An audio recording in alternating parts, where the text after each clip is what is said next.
O sa phedile gabotse, o sa hema gabotse, pelo yona, monagano ona, o sa phedile ngwanešo, thobela ke ašeng. Ngwanešo,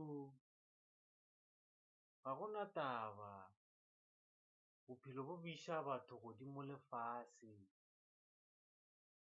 Ngwanešo, mabaka, mathata ka mantši,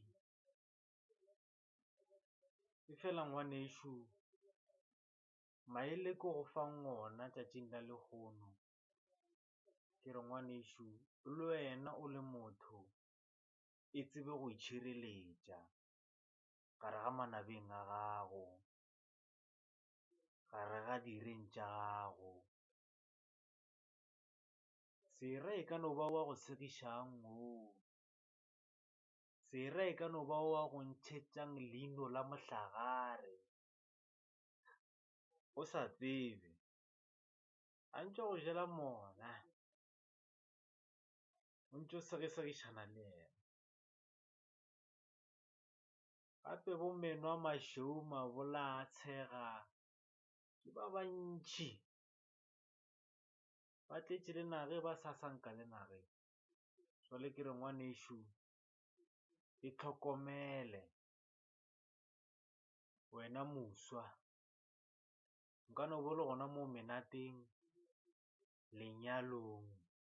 Hlokomela gore o jang, o fa ke mang dijo. Hlokomela o sepela ka koloi gore ke mang wa go lateletšeng.